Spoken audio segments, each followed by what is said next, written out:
Hey guys, welcome back to my channel. Today I am back with a foundation review for you guys and I'm super excited about this one.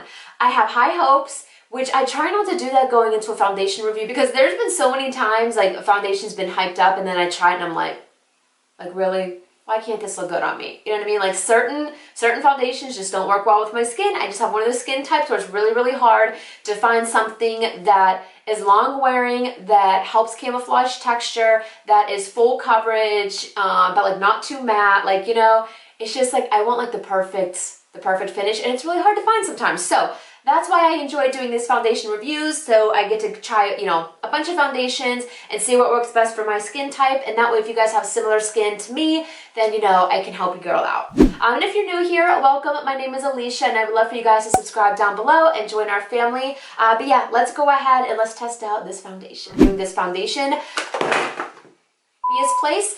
This is a newer, how many times am I gonna do that? Okay guys, so from the title of this video, we're going in with the JUVIA'S Place foundation. This is their first foundation they released through the JUVIA'S Place cosmetic line, so I'm super excited for them. And from what I see, I mean, there's mixed reviews. Some people love it, some people hate it, but it's really making its way around YouTube and Instagram, so I had to jump on this. I drove 45 minutes to the Ulta that had this in stock. That way I could test it on testers, because you will see in a minute that you guys can't see the foundation through the packaging. So yeah, let's go ahead and dive into it.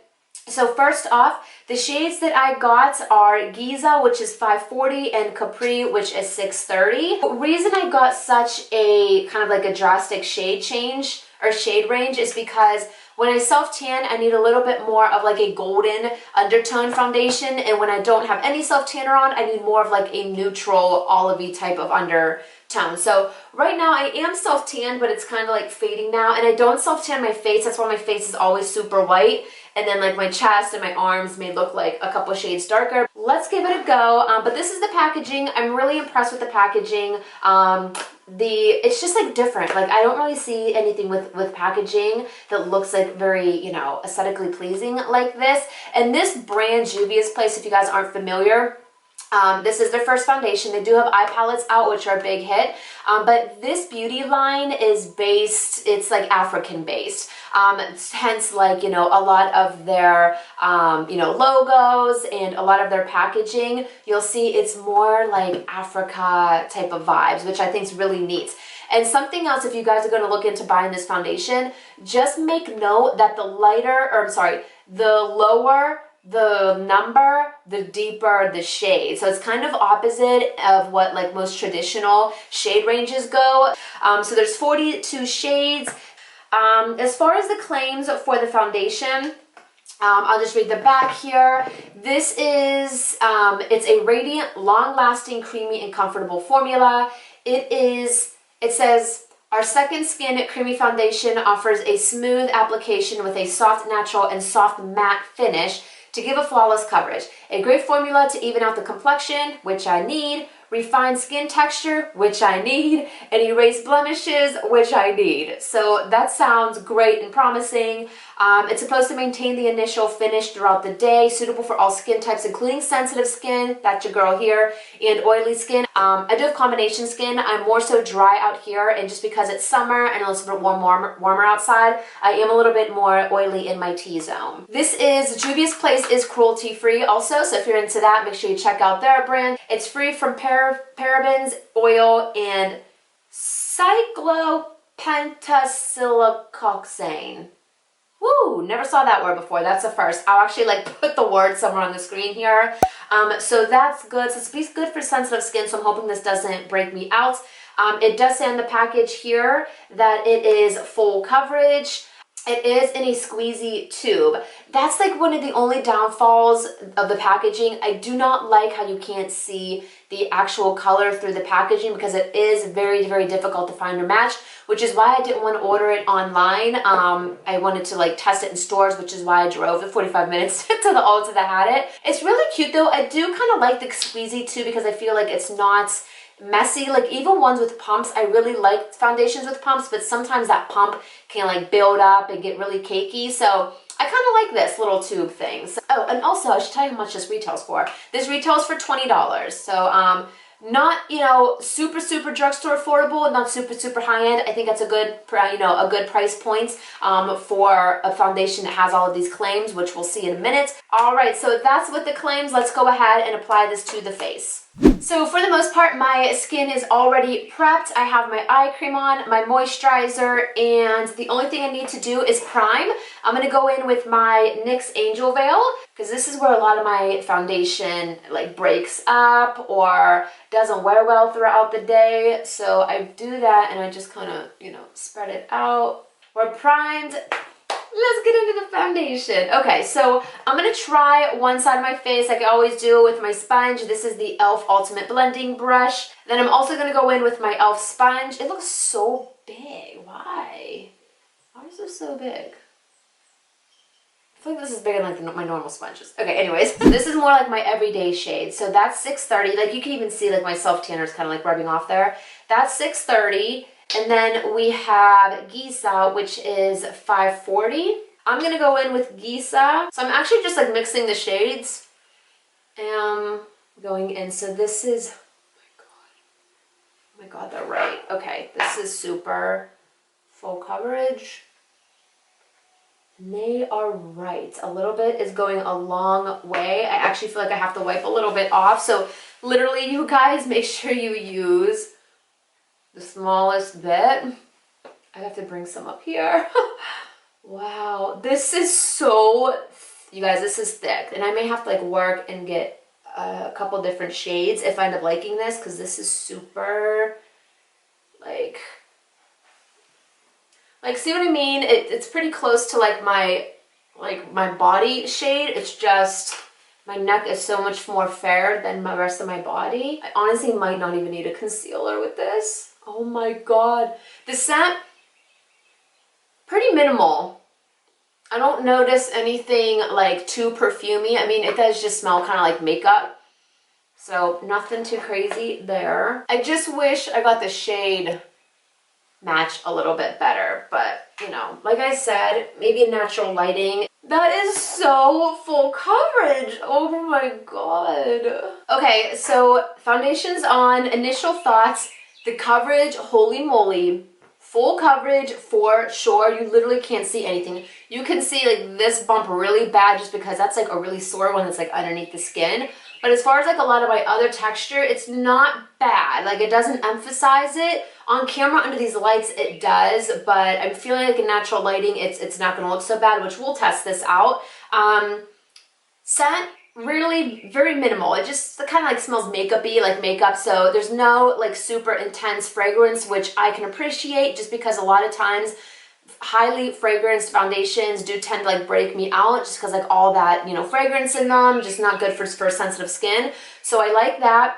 It is super thick. So, but the weird thing is it feels super thick, but like I don't feel like it feels heavy. Like it's weird. Like it doesn't feel super heavy. It feels pretty lightweight for as much foundation, like the thickness on here. And this is just with one layer. And like literally this was like a dot of foundation. So good thing, like a little bit goes a long way with this. So I do appreciate that. I literally didn't have to keep like dipping my brush in and going in. So I can appreciate that. Shade range isn't terrible. I maybe like a couple of shades off. I don't know. I gotta like work with that and mix these.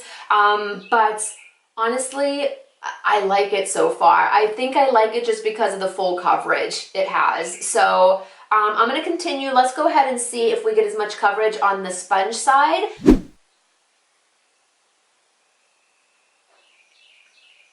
See if we get, it still spreads out a lot. So I like that. Just curious if we're going to get lighter coverage with this, with the sponge. Literally, that was the tiniest bit and I got like my whole bottom face area done. Like that, I love when I don't have to keep going in and using foundation because you just, you know, you end up just using so much product and you're like, what the hell? I'm going to have to like, go through this like so quickly. Oh my God, you would never know my skin is so bad under this. The coverage, as far as like between the brush and the sponge, I'm really surprised because usually with sponges you do get, you know, typically a lighter coverage. But look at that. I honestly feel like I got the same amount of coverage as I did with the brush side, which is phenomenal. I love that. Honestly, I honestly feel like I got the same coverage. And honestly, just because of that, I'd probably just go in with the sponge since I know that I can get the coverage that I want. But just because I feel like a sponge is quicker than a brush and I'm just more accustomed to using a sponge, it's usually like my go-to. Okay, so here's the foundation up close. Can you guys see it? I hope so. Like you can still see a little bit of like texture here. I get a lot of texture like right like my sideburn area. So I have that, but like literally like everything's covered. It's not too bad in the nose. It's a little cakey there, but I'm so used to it at this point. It doesn't even faze me. And then we have this side as well. I didn't have like too much going on here. I just have a lot of discoloration and acne scarring. So that doesn't look too bad. So what I'm gonna do is finish up the rest of my face. We will call check-in time at 10 o'clock because that's the time that I have the foundation on. It is 9:56 right now.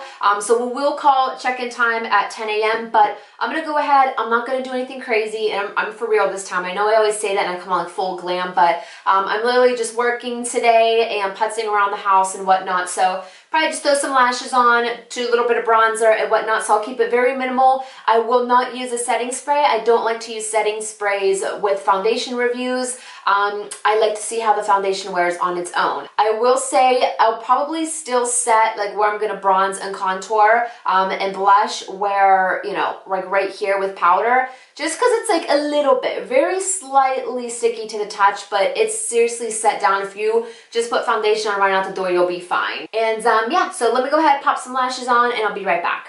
Okay guys, so I am back. My full face of makeup is on, and I did something a little bit different, and I'm kind of digging it. I didn't put any lower lash mascara on. I was like, you know what? I feel like I'm gonna skip out on that because I have like pretty like dramatic, not dramatic, but like super long and wispy top lashes. I'm like, let's like go with no lower mascara today. So let's talk about the foundation. Look how beautiful it looks. Can we just talk about this? And like honestly, the shade is good. Like once I put like my bronzer on, my contour and all that jazz, I really feel like it's pretty much like a pretty good match. So let's talk about it. This is what it looks like. Hope you guys can see. So you can see I'm pretty matte at the moment. So it's more of like a satin matte finish, which we saw when we put the product on. But once I put like my concealer on, set my concealer, put a little bit of powder here. I did use a highlight, so I mean there should be like a little bit of luminosity here, but that's just where the highlight is. So definitely I am matte because I didn't use a setting spray. So everything blended out beautifully. The concealer looks good. My bronzer and my blush look good. The only thing I will say, I feel like this is getting a little bit worse up here. I don't know if you can see like the fine lines right here. It's starting to set in right there. Yeah, let's go ahead. Let's see how this wears throughout the day, and I will check with you guys in a little bit. Hey guys, so I am back with my first check-in, and right now it is about 2:30, about 2:27. So it's been on what, about 4.5 hours, I think, 10, 11, 12. Yes, it's been on about 4.5 hours, and I want to do my first check-in since we're halfway through the wear test. So I'm going to see how this lighting is. So this is, again, 4.5 hours later. So let me just give you the, just like, you know, all around. So I have like a couple breakouts here, and there's that one blemish, but you notice it's like still like my skin tone color, so I didn't lose any coverage, which I like that. And then forehead, I had like a huge breakout right here. I don't know if you guys remember, but that's pretty much covered for the most part. So my overall thoughts are that I really like it. So I actually think I like it more now with a little bit of like dewiness with it, because before you guys saw I was like super matte just with after like the powders and things like that. So I kind of like how it looks now. Like I'm not greasy, I'm not oily at all. I'm just a little bit dewy like in my T-zone, which I'm comfortable with, so I don't mind that at all. And this actually feels good on the skin. I know this is super full coverage, but it doesn't feel like super heavy. Like the L'Oreal Pro Matte, that's super full coverage too. When I wear that, I really feel like I'm wearing makeup, like a mask, just because of that coverage, and it's definitely a thicker consistency. One thing I will mention is I don't like it under my eyes. Like, I usually bring foundations up like pretty close, like, you know, where my concealer goes, and I don't like this one for that. So I would, next time if I wear this, depending on how the 8 hours goes, I will just kind of like stop it, you know, where the concealer starts and go with my concealer. Just because if you can see here, I don't know if the camera's picking it up, but it looks super heavy under my eyes. And I'm not really like a fan of that. I just feel like it looks very dry under here. So I'll keep this on for a few more hours and I'll give you guys another check-in, but so far, so good. Hey guys, so I am in with my final check-in and we made it to 8:30. So I at least wanted to hit 6 o'clock, but I got busy doing a couple things. So it is 8:30. It's been on since 10, so that's about 10 and a half hours. And I'm losing daylight. Actually, like a storm like whirled in here out of nowhere. So it's a little bit darker out than it usually is, but I feel like I could still get pretty good lighting. And I'm back in front of the bigger window because that room I did my first check-in, it's a little bit smaller, so it's a little bit darker in there. So this is the foundation.